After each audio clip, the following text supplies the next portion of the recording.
Hey, what's going on, everybody, man? My name is Riley. If this is your first time seeing my face on YouTube, go subscribe to my channel and leave a like on this video. Sorry for not uploading the past few days. My Wi-Fi's been down for about the last 5 days now. We fired up. Dog got home from work today, and apparently a technician came by. I guess he had to redo the whole wiring or something. I don't know. I guess the whole shit got fried. But you know, hey, we fired up back. That's all that matters. So we're gonna keep bumping out this content for you guys. We're gonna be bumping them live streams up as well, so go down there and smash the bell so you know when I do go live here on YouTube. I'm also streaming on Kick and Twitch. I'm gonna leave those channel links down in the description if y'all want to go check those out. I very much appreciate it. Other than that, we're just gonna roll this clip. So today we're bringing a pretty devastating story. It looks like a social worker was brutally murdered after accidentally knocking on the wrong door. So I guess she accidentally thought the neighbors, I don't know, you know, she accidentally just knocked on the wrong door and the guy in there just snapped, and apparently he's claiming it was self-defense. Now this is not no like 7-foot girl Jack. This looks like, from the pictures, it looks like some tiny woman. So I'm not too sure what's going on here. Obviously dude's a piece of shit. So let's kind of roll this clip and see what actually happened. Let's go. O'Reilly.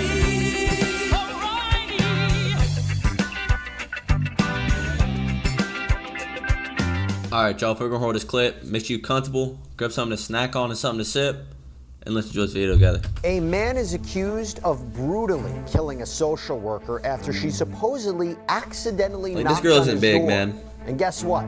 He reportedly claimed he acted in self-defense.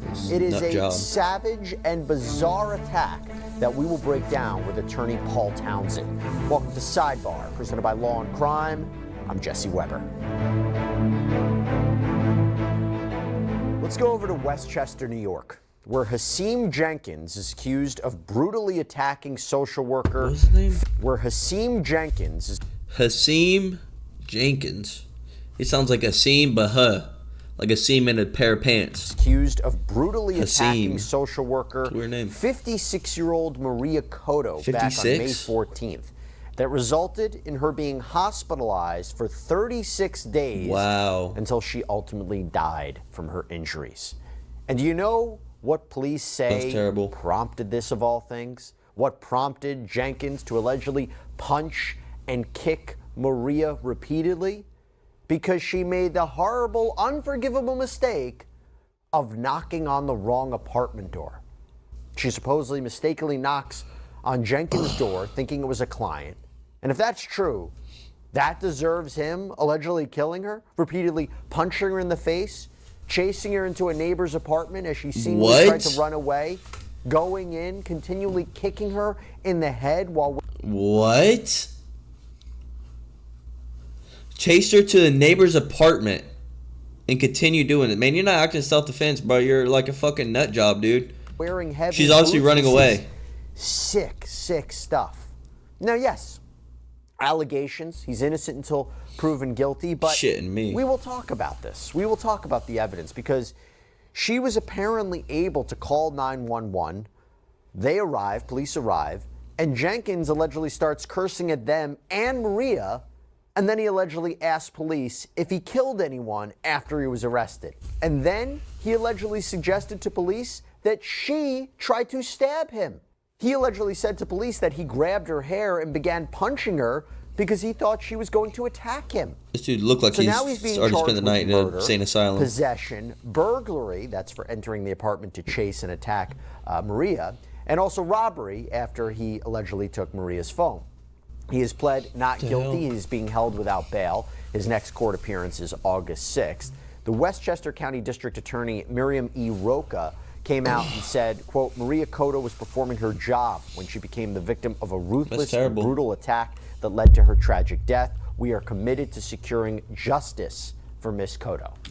I actually have a video up on my channel. I'm going to go ahead and link it down somewhere in the description or something like that, where we just covered a story, it's probably about a month ago, where a male social worker was checking up on actually like one of his clients, and he just snapped and like, I think he put out a knife or a pistol and killed him, man. Like, social workers is like a really dangerous job because a lot of these people they're checking up, like, they're mental, they're crazy, so you don't know what they're doing, what's going on through their head. So For that, I want this to guy bring wasn't in even right part now of it. New He York should have Attorney been. Paul Townsend. Dude's a Paul, nut job. thanks so much for coming on. You're from New York. Westchester crimes in Westchester, I don't hear happening so much, or particularly something like this. It's kind of a shock to the system when you hear these allegations, right? Absolutely. When you think of a brutal attack like this, typically you're expecting to hear that it happened, in the South Bronx or in certain sections of Brooklyn or maybe Queens. But Westchester County is not where you would typically find, just a brutal assault like this that winds up with a woman dead. It doesn't typically happen there. Okay, so now let me ask you, what on earth could be a defense here? I kind of laid it out a little bit. Is he going to be trying to say self-defense, which I don't know how that works when you allegedly chase the person, right? So he's represented right now by legal aid, and I can't see a world in which a legal aid attorney or any criminal defense attorney is going to try and argue self-defense. I think the only real chance, given the circumstances of this, is a mental disease defense. I think he's got to be evaluated. A real mental health professional needs to sit down with him and perform a forensic evaluation and determine whether or not he really can appreciate the nature and character of his actions. Because it's rare that you have a situation like this where he is still on scene when police arrive. There's multiple 911 calls. He makes certain statements that are fairly incriminating. Did I kill anybody back there? And then, she tried to stab me. He's found reportedly with her phone in his pocket after chasing her into somebody else's apartment. These are really gruesome facts, and there's not a lot of play for a defense attorney to claim, it was a misidentification, it was somebody else, he was in the wrong place at the wrong time. So I think, really his best and maybe even only chance for some kind of favorable resolution is if he is found, to have a mental disease or defect. In other words, just to be clear, were you talking like an insanity type defense? Because the idea of him saying, did I kill anybody? You could say on one hand, oh, wow, he really doesn't understand or appreciate what he did or what he allegedly did. But he almost does, right? He almost seems to recognize what his actions were after the fact. But even if that's the case. The only thing that's like kind of me like thinking that he does kind of know what he's doing, he took his phone, or he took her phone. Like, why would you steal her phone? Like, what? That doesn't make no sense. You trying to get money off of it? Like, what? That is like, if he was a nut job, like just crashing out, I don't think they're gonna go in their pockets to take her phone, unless maybe it was in her hand or some shit and it dropped. I'm not too sure. But even then, it's like, why? Like, what are you gonna do with the phone, dude? Those are notoriously hard to put forward and hard to use. Do you see something based on this fact pattern that would make you think that would actually work? To be clear, no. I don't think that, based on the fact pattern, that he would have a successful mental disease or defect defense. I just think that might be the only option, given the nature of what we've seen here. You're right. What is colloquially called the insanity defense, which I don't like using that term because it's insanity. I'm not dissing Shay, but like, why is this guy right here bringing out a convicted or like some dude out of jail? Like, why is this guy right here bringing somebody out of jail? Like, this guy can't just run over on him. You know what I mean? Like, what? Come on, dude. I don't like using that term because it feels like it diminishes a little bit. It's really a mental disease or defect defense. Those are incredibly difficult to prove. I've argued a number of cases where I had what I thought was real strong evidence that a client of mine really suffered from a debilitating mental illness that deprived him of his ability to really understand the nature of what he was doing. And it's very difficult to convince a jury, because most juries look at that and think, oh, he's trying to get off on a technicality. Oh, he's faking. Oh, he's fabricating this. And it's very difficult to prove to a jury, because, the burden then shifts to the defense. When you introduce that, it's an affirmative defense. You have to convince a jury that this is what the real situation is. And they can consider things like consciousness of guilt when they're looking at this. So when he makes statements like, oh, did I kill anybody? a jury is entitled to hear a statement like that and think, okay, so he clearly understood what he was doing, because he knows that there's a possibility that he did in fact kill somebody. And after she was on a ventilator for over a month, ultimately he did kill somebody. And just to clarify this one more point, the best case scenario for him then would not be prison time, but a mental health institution for the remainder of his life? Well, maybe. So the way that a successful mental disease or defect defense works is, you're right, you don't go to prison, but you do get put in a secure psychiatric facility. But you're not kept there necessarily for life. You're kept there until you're deemed basically not to be a danger to society anymore. So whereas if you're convicted of a crime, you get an actual sentence. You serve a period of time, and when that period of time is over, you're let go. You can start ticking down the days from the minute you get in. But when you're put in a secure psychiatric facility, it's up to you need a certain number of doctors to basically sign off that you are no longer a danger. So that could be 6 months, it could be 50 years. You just don't know, and you don't have, a calendar that you can go to say, okay, this is my date out. You're just there until you're determined fit to leave. And to be clear, Wait, I don't... I didn't know this. So if you tell me you kill somebody, but you're mental, you can only go there for a couple months? No, that's bullshit, man. There's no way. There's no way. I thought you should be going there for life. If not, as soon as you get out, you need to be going to prison, man. Easy. There's no way in hell, man. See, based on this fact pattern, I did not know that. Success. He also took the phone. They said he chased her. He made some comments as well. And look, he's been charged with murder with intent and also murder committed in the course of another felony. Why was he hit with both murder charges there? So the different murder charges have different elements, so they can be charged simultaneously. So he has the intentional murder, which is the allegation that he intended to cause the death of another person and did so. And we have, Maria Cotto dying, so they make that out. But he's also charged with the felony murder. And what that means is that during the course of another felony that he's committing, he causes the death of somebody. So in this case, he's charged with burglary for pursuing her into somebody else's dwelling for the purpose of assaulting her. He's charged with assault in the first degree. He's charged with robbery for the forcible taking of her phone. That's life, so if the jury finds that maybe, he intended to assault her and he intended to cause her harm, but maybe he didn't actually intend to kill her, then they might acquit him of the intentional murder charge. But if they find that he caused her death while in furtherance of assaulting her, let's say, then they can still technically find him guilty of the felony murder. So it allows the Westchester DA a little bit of latitude to say, even if a jury doesn't think that he intended to kill her, we can still convict him of murder. Okay, that makes sense. Now, the union came forward, and now apparently social workers, they have to have an escort with them when necessary, and they also can carry a panic button. What do you make of that change? What do you make of this? Because again, the idea of a social worker going to a house to check on something that's happening, and this is what results. This seems like the kind of change that might be necessary. So they're going to talk about throwing a panic button in. So you're going to hit a panic button, and then what? You're going to take 5-6 minutes for someone to pull up? Man, you need to have a pistol on you, man. Easy. Some dude like this, what's up, motherfucker? Bomb. I mean, you got to do what you got to do. If some dude, I mean, it's terrible seeing this, but how many times we're going to see cases like this in the news, and we're not, like, firearms are still, like, getting banned like this? Like, obviously people don't need guns to kill people. He just uses bare hands and feet and just killed somebody. So what are we going to do? If, you know what I mean? It doesn't make no sense.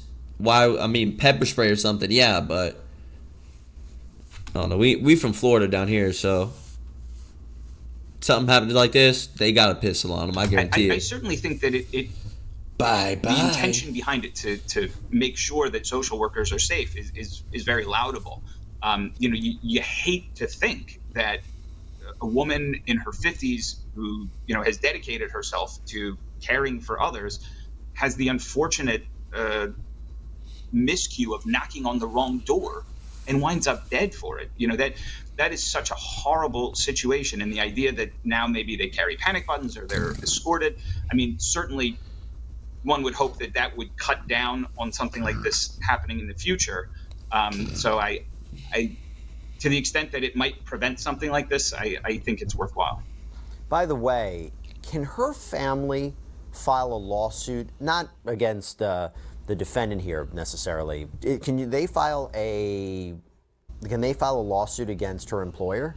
So civil law is not really my forte, but from law school, I do remember that in any civil lawsuit, there are basically 4 elements: duty, breach, causation, damages.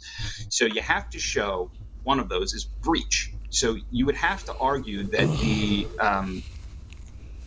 the union or the agency, the social work agency that she was working for, in some way breached a duty to her and actually caused her damage. So I think that would be difficult under these circumstances, because you can't really make out a claim that the agency is directly responsible here. I mean, we know who's responsible. I mean, allegedly, he's innocent until proven guilty, as you said. But Hasim Jenkins is charged with this crime. He's not charged with acting in concert with the social services agency. So I think it would be difficult. Now, you might have some potential if the agency gave her the wrong address and had some knowledge that a violent person actually lived at that address. But I think that would be there would have to be a lot of very tenuous things to come together. I don't see it. I don't see it either, because there has to be that element of foreseeability and who could foresee something like this happening. Let me end on this, talking a little bit more about Maria Cotto. So Maria's goddaughter, Judy Yanes, came out and said justice for her is for him to be incarcerated for the rest of his life. Maria's aunt, Maria Gutierrez, said, "So much that my niece suffered, and it's not fair. I want to remember her as a great person with a big heart. That's how she was, and I miss her a lot." Just a really, really sad situation, sad case, should not have happened. We will see how it works its way through the court system. Paul Townsend, thank you so much for coming on to break it down with us. Always appreciate it. Thank you so much for having me. All right, everybody, that's all we have for you right now here on Sidebar. Thank you so much. So it looks like this is where this one's getting wrapped up here. Hopefully he does actually serve time in prison, not some bullshit 5 years or something in a mental insane asylum just so he can be let go, because that's bullshit. He was chasing her down. Obviously, he chased her to a neighboring apartment room, or a neighbor's apartment, and was still attacking her. Like, what? Nah, man, that's crazy, dude. It blows my mind that people out there really just like go full out attacking on a female like that. Especially, you see the size difference. He was 3 times bigger than her, muscle wise, weight wise. It's like, what the fuck? Like, this is crazy, man. I hate seeing shit like this. Number 1 solve, pistols. You ain't carry a pistol on them, or 2 at a time, 3 at a time if we're dealing with some guy like this. 4 at a time, you know what I mean?